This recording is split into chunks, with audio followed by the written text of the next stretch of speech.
دیکھیے ہر انسان محسوس کرتا ہے کہ اس کے اندر کوئی خیر کا جذبہ بھی ہے اور شر کا مادہ بھی ہے. خیر و شر کی ایک جولان گاہ ہے انسان کی شخصیت کا، جو اندرونی پہلو ہے اس کے اندر ایک خیر و شر کی کشمکش مسلسل چلتی ہے.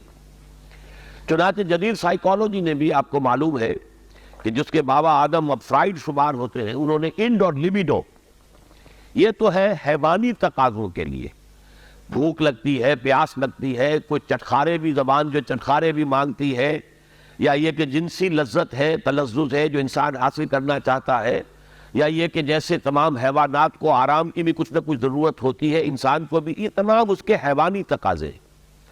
لیکن اس کے ساتھ ہی وہ کہتا کوئی ایگو بھی ہے انسان میں، تو خودی بھی ہے، کوئی انا بھی ہے، انسان نرا حیوان نہیں ہے. اگرچہ جو فلسفہ ڈارون کا ہے اس نے تو انسان کو نرا حیوان بنا دیا، وہ تو اس کے علاوہ کسی اور چیز کو کسی درجے میں بھی تسلیم اور ریکگنائز ہی نہیں کرتا. لیکن فرائیڈ کا میں کم سے کم اس درجے میں قائل ہوں کہ اس نے تو ویسے انسانی شخصیت کے 3 لیولز کو ریکگنائز کیا ہے، اور وہی 3 لیول ہے جو قرآن بیان کر رہا ہے. اگرچہ وہ جو پہلا لیول ہے اس کو تو یقیناً اس نے صحیح سمجھا ہے، لیکن دوسرے اور تیسرے لیول کو وہ صحیح طور پر آئیڈینٹیفائی نہیں کر سکا اور ایک دوسرے سے ممیز نہیں کر سکا. یعنی انڈ اور لیمینو یہ تو حیوانی تقاضے ہیں، جس کو قرآن کہتا ہے نفس امارہ، انسان کا وہ نفس کی جو اسے بدی کا حکم دیتا ہے. اس لیے کہ ظاہر بات ہے پیٹ کھانے کو مانگتا ہے، اسے اس سے غرض نہیں کہ حلال ہے یا حرام ہے. چٹخارا جو ہے وہ تو اپنی تسکین چاہتا ہے، اسے اس سے بحث نہیں کہ کوئی چیز جائز ہے یا ناجائز ہے. شہوت کا جذبہ جب برانگیختہ ہوتا ہے تو اسے تو اپنی تسکین چاہیے، سیکشول گریٹیفیکیشن جسے آپ کہتے ہیں، سینشول گریٹیفیکیشن. اسے اس سے بحث نہیں کہ جائز راستہ ہے یا ناجائز راستہ ہے، لہذا وہ حد اعتدال سے تجاوز کرے گا، صحیح راستے سے ہٹے گا. یہ گویا کہ اس کی سرشت کے اندر ہے. اس لیے ان نفس لامارۃ بالسوء، یہ ان یا لیبیڈو ہو گیا. دوسرا لیول وہ کہتا ہے ایگو ہے، تیسرا وہ سپر ایگو کہتا ہے. اگرچہ قرآن مجید نے اس کے لیے 3 علیحدہ اصطلاحات استعمال کی، نفس، قلب اور روح، 3. سپر ایگو اصل میں روح ہے، لیکن وہ نہیں سمجھ پایا اس کو. اس کی ڈیفینیشن جو ہے سپر ایگو کی وہ بڑی مختلف ہے، لیکن یہ میرا اس وقت کا موضوع نہیں ہے.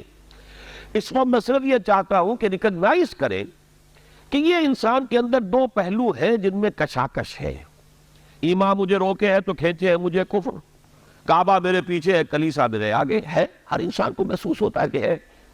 اب اس میں ہر شخص یہ سمجھتا ہے کہ اگر کوئی شخص با ہمت ہے، دنیا میں کوئی بڑا کام کرنا چاہتا ہے، ایک تو یہ کہ عام آدمی ہے، حیوانوں کی سطح پر بس اپنے تقاضے پورے کیے اور زندگی بسر کرنی مٹا دی، جس کو میں کہا کرتا ہوں کہ زندگی اس نے نہیں بتائی، زندگی نے اسے بتایا ہے. زندگی نے اسے گزارا ہے، اس نے زندگی نہیں گزاری.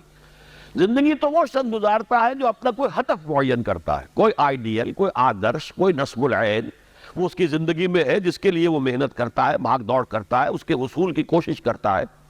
اب جو شخص بھی اپنے سامنے کوئی ہدف رکھے گا، مقصد رکھے گا، آدرش رکھے گا، اسے جو کام کرنا ہے اس میں اسے یقیناً اپنے نفسانی تقاضوں کو مارنا پڑے گا، دبانا پڑے گا. ساری رات سوئیں گے اگر پاؤں پھیلا کر تو زندگی میں کہاں اونچا مقام حاصل کریں گے. آپ انگریزی میں بھی محاورہ جانتے ہیں، burning mid night oil, mid night lamp, ساری رات آدھی رات جاگ کر کام کرتے ہیں. تبھی تو یہ کہ جو حضرت علی نے بھی کہا ہے کہ یغوث البحر من طلب العالی ومن طلب العلا سہر اللیالی. جو شخص چاہتا ہے کہ میں موتی سمندر کی تہہ میں سے نکال کر لاؤں تو اسے ظاہر بات ہے کہ اسے سمندر میں غوطہ لگانا پڑے گا. اسی طریقے سے جو زندگی میں اونچا مقام چاہتا ہے اسے راتوں کو جاگنا پڑے گا. ومن طلب العلا سہر اللیالی ومن طلب العلا من غیر کن اضاع العمر فی طلب المحال. بغیر محنت اور کوشش کے اگر کوئی شخص چاہتا ہے کہ کوئی اونچا مقام حاصل ہو جائے تو وشفل تھنکنگ میں وہ اپنی زندگی ضائع کر بیٹھتا ہے، کوئی اونچا مقام حاصل نہیں کر سکتا. گویا کہ کوئی بھی صاحب ہمت آدمی دنیا میں کوئی کام نہیں کر سکتا جب تک کہ اپنے حیوانی تقاضوں کو ذرا دبائے نہ، قابو میں نہ رکھے، اپنے کنٹرول میں نہ رکھے. اس کے لیے لفظ ہے سیلف کنٹرول، ضبط نفس. یعنی ہمارے اندر جو ہماری خودی ہے، مانوی شخصیت ہے. میں اس وقت ایگو اور سپر ایگو ان دونوں کو جمع کر کے لفظ استعمال کر رہا ہوں. انا، یہ جو ہماری انا ہے، یہ میں جو ہے یقیناً میرے اس حیوانی وجود سے علیحدہ شے ہے. جب میں کہتا ہوں میرا جسم، تو وہ میں کون ہے جس کا کہ یہ جسم ہے؟ وہ میں کوئی علیحدہ شے ہے نا اس سے. میری آنکھ، میرے کان، میرا سر، میرے پاؤں، میرا ہاتھ، میری ٹانگیں، یہ سب کچھ تو میرا جسم، میرا وجود. میں کون ہے؟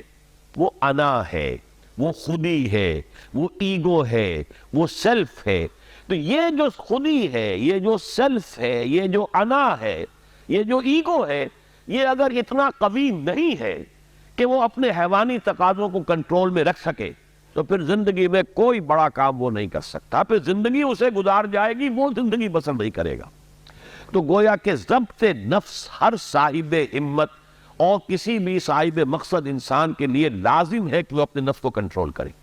اب ظاہر ہے اس کے لیے یہی کرنا پڑے گا تاکہ ہم اپنے آپ کو خوگر بنائیں، بھوک کا، پیاس کا، سختیوں کا، رات کو جاگنے کا، مشقتیں جھیلنے کا خوگر بنائیں. تو روزہ گویا کہ بالکل واضح طور پر سامنے بات آ گئی. اور یہ سب سے اونچا لیول سمجھ لیجئے جس کو ہم کہیں گے رائٹنگ آن دی وال. جیسے پانی زمین پر ہمیں بہتا ہوا دریا کا نظر آ رہا ہے، سرفیس واٹر، یہ گویا کہ اس کے مطابق سیلف کنٹرول، ضبط نفس کی ایک مشق ہے روزہ. بھوکا رہنا، پیاسا رہنا، تاکہ ہماری خودی، ہماری انا، ہمارا سیلف، ہماری ایگو، وہ ہماری انڈ اور لیبیڈو پر، حیوانی تقاضوں پر، ان کے اوپر پوری طرح قابو یافتہ ہو. اب اس کی مثال یوں سمجھیے کہ جیسے گھوڑا اور اس پر سوار. یہ ہماری خودی یا انا یا سیلف جو ہے یہ سوار ہے اور ہمارا یہ جسم گھوڑا ہے. اب اگر گھوڑا جو ہے سرکش ہے اور منہ زور ہے اور سوار کے قابو میں نہیں ہے تو اس کا مطلب تو یہ ہے کہ سوار کی زندگی اس کے رحم و کرم پر ہے، جہاں چاہے گا پٹک دے گا، جدھر چاہے گا نکل جائے گا. لیکن اگر سوار جو ہے وہ طاقتور ہے، مضبوط ہے، گھوڑے کے اوپر اس نے قابو کیا ہوا ہے، اس کی دونوں رانیں جو ہے وہ بھی گھوڑے کو محسوس ہو رہی ہیں کہ میری پسلیوں کے اندر پوری قوت کے ساتھ دسی ہوئی ہے، لہذا وہ گھوڑا جو ہے اب حکم مان رہا ہے اپنے سوار کا. تو اب یہ کہ انسان جو ہے اس سواری کے ذریعے سے اپنا جو بھی مقصد ہے، جو منزل ہے، وہاں تک پہنچ جائے گا. تو ہماری انا یا خودی یا سیلف، یہ ایگو، یہ ہمارا وہ سوار ہے جو ہمارے اس حیوانی وجود کے گھوڑے پر، مرکب پر سوار ہے.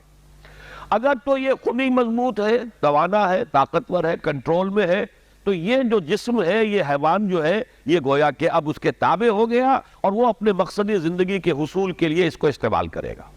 اور اگر یہ کمزور ہے، اس کی انا یا خودی، تو پھر تو وہ زندگی جو ہے اور اس کے حیوانی تقاضے اسے جس طرح چاہے گے استعمال کر دیں گے. تو پہلی بات ہوئی کہ یہ ضبط نفس ہے. اور ایک بات یہاں پر تھوڑی سی اور واضح کر دوں، اسلام نے سیلف انیہیلیشن کی اجازت نہیں دی ہے، سیلف کنٹرول کی اجازت دی ہے. یہ جو راہبانہ تصورات رہے ہیں دنیا کے مذاہب کی جو تاریخ ہے، اس میں تو سیلف انیہیلیشن، اس نفس کو کچل دو، کچل دو، کچل دو. جیسی تپسیائیں ہندو یوگی کرتے رہے ہیں، یا جیسی ریاضتیں رہبان جو ہوتے تھے حضرت عیسیٰ علیہ السلام کے ماننے والے عیسائی راہب، اگر آپ ہسٹری آف کرسچین مناسٹسزم پڑھیں گے تو واقعی رومتے کھڑے ہو جاتے ہیں کہ کتنی تپسیائیں اور کتنی ریاضتیں سخت وہ لوگ کرتے تھے. لیکن یہ اسلام میں نہیں ہے. لا رہبانیت فی الاسلام. اسلام نے تو کہا یہ تمہارا وجود تمہارا گھوڑا، اسے استعمال کرو، بس تمہارا کنٹرول اس پر ہونا چاہیے، تم اس کے تابع نہ ہو جاؤ، یہ تمہارے تابع رہے. یہاں تک کہ حضور نے حضرت عبداللہ ابن عمرو بن العاص رضی اللہ تعالیٰ عنہما، ان کی ایک حدیث بھی ہمیں آج پڑھنی ہے.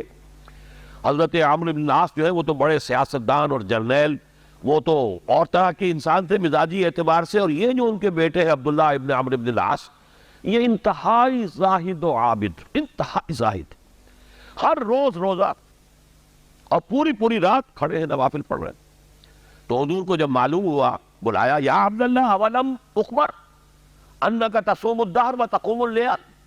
اے عبداللہ، مجھے تو یہ خبر دی گئی ہے کہ تم ساری رات کھڑے رہتے ہو، نماز پڑھتے ہو، نہ تمہارا سروکار اپنے گھر والوں سے ہے، نہ بیوی سے کوئی تعلق ہے، نہ کسی اور سے ہے، اور پورے ہر روز روزہ رکھتے ہو. انہوں نے عرض کیا، بلا یا رسول اللہ، حضور ایسا تو ہے، کیسے انکار کرتے؟ فرمایا لا تفعل، ہر دن مت ایسا کرو. فَإِنَّ لِنَفْسِكَ عَلَيْكَ حَقًّا. ذرا یہ اس حدیث کے ان الفاظ کو نوٹ، تمہارے نفس کا بھی تم پر حق ہے. اس نفس کو کچلنا نہیں ہے، اس کو کل نہیں کرنا ہے، سیلف انیہیلیشن نہیں ہے، اس کا بھی حق ہے. تمہارا حق ہے کہ تم اپنے نفس کو تغذیہ بھی فراہم کرو، تقویت بھی دو، اس کے تقاضے پورے کرو، اس کے لیے مناسب وقفہ آرام کا بھی رکھو. یہ نفس کے بھی حقوق ہے. وَإِنَّ لِنَفْسِكَ عَلَيْكَ حَقًّا وَإِنَّ لِزَوْجِكَ عَلَيْكَ حَقًّا وَإِنَّ لِزَوْرِكَ عَلَيْكَ حَقًّا. تمہارے نفس کا بھی تم پر حق ہے، تمہاری بیوی کا تم پر حق ہے، تمہارے جو بھی آنے والے ملنے والے ہیں، وزٹرز ہیں، زیارت کرنے والے، ان کا بھی تم پر حق ہے، تو سب کا حق ادا کرنا ہے۔ تو اس نفس کا بھی حق تو ادا کرنا ہے، لیکن اسے کنٹرول میں رکھنا ہے۔ تو پہلی بات تو یہ سمجھ میں آئی کہ صوم ایز سچ، ابھی رمضان کا ہم نے کوئی تذکرہ نہیں کیا، یہ صوم جو ہے کھانا پینا کچھ عرصے کے لیے روکنا، کچھ اور اپنی خواہشات پر قدغن لگانا، یہ گویا کہ ایک ایکسرسائز کے طور پر سامنے آئی سیلف کنٹرول کے لیے۔ لیکن اس سے اگلا مرحلہ آتا ہے، اگر یہ ایکسرسائز میں نے خود معین کی ہوتی تو اس کا مسئلہ کچھ اور ہوتا، لیکن چونکہ یہ ایکسرسائز جس کا نام صوم ہے یہ اللہ نے فرض کی ہے، گویا کہ اگر میں کچھ نہیں کھا رہا ہوں تو اس لیے نہیں کھا رہا کہ اللہ کو اس کا کھانا اس وقت پسند نہیں ہے، میں اگر نہیں پی رہا ہوں تو اس لیے نہیں پی رہا کہ اللہ کی طرف سے اجازت نہیں ہے، میری منقوہ بیوی موجود ہے لیکن میں اگر اس سے اس وقت ہم بستر نہیں ہو رہا تو اس لیے نہیں ہو رہا کہ میرے رب کا حکم نہیں ہے۔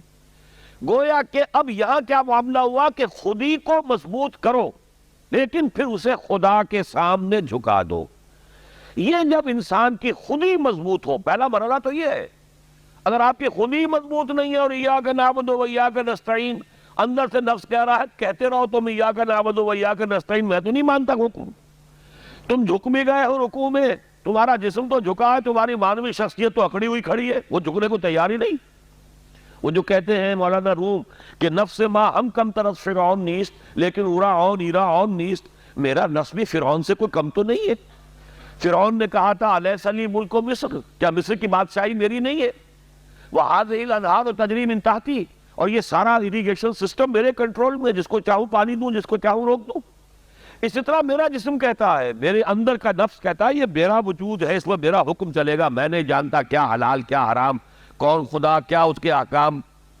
تو یہ جو نفس کہتا ہے نفس ما ہم کم طرز فرعون نیست لیکن اورا ایرا نیست، چونکہ فرعون کے پاس لاؤ لشکر بھی تھا، اس نے ڈنکے کی چوٹ میں کہہ دیا انا ربکم الاعلی، میرے پاس لاؤ لشکر نہیں ہے، میں کہہ تو کچھ نہیں سکتا، لیکن میرا نفس اندر سے یہی کہتا ہے کہ یہ میری اقلیم ہے، یہ میری سلطنت ہے، اس پہ میری مرضی چلے گی۔ اس حوالے سے جب تک کہ انسان کی خودی جو ہے قابو یافتہ نہیں ہے اپنے وجود پر، اس وقت تک اس کا یہ کہنا ایاک نعبد و ایاک نستعین بے معنی ہے، اس کا کوئی مفہوم ہی نہیں۔ میں اس کی مثال یہ دیا کرتا ہوں کہ فرض کیجئے شہنشاہ اکبر کا دور ہے یا شاہجہاں کا یا جہانگیر کا، اور کوئی ہندو راجہ کہیں کا تھا، اس سے پہلے باغی تھا، اب وہ حاضر ہوا ہے سر اطاعت خم کرنے کے لیے، تو اس کا یہ فعل اسی وقت بامانی ہے جب اس کی اپنی حکومت اس ریاست میں قائم ہے۔ اگر معلوم ہو کہ وہ تو وہاں بغاوت ہو چکی، وہاں تو کسی اور کی حکومت ہے، اب یہ آیا ہے اطاعت قبول کرنے کے لیے، تو اس کا آنا بے معنی ہے۔ بالکل یہی ہے ہمارا، جب میرا اپنے وجود پر کنٹرول ہی نہیں تو میں کس چیز شے کو اللہ کے سامنے پیش کر رہا ہوں۔ اسلمت وجہی الیک، اللہم انی وجہت وجہی الیک واسلمت نفسی الیک، اے اللہ میں نے اپنے نفس کو تیرے سامنے جھکا دیا ہے، تیرے سامنے سرنگوں کر دیا ہے، وہ نفس تو میرا کہنا مان ہی نہیں رہا۔ تو پہلی بات تو یہ ہے کہ خود ہی اتنی طاقتور ہو کہ وہ اپنے وجود کے اوپر حکمران ہو، پھر وہ اپنی پوری شخصیت کے ساتھ اللہ کے سامنے جھکے۔ جب یہ مضبوط اور توانا خودی خدا کے سامنے اپنے آپ کو گرا دیتی ہے، بچھا دیتی ہے، اس کا نام تقویٰ ہے، اللہ کا تقویٰ۔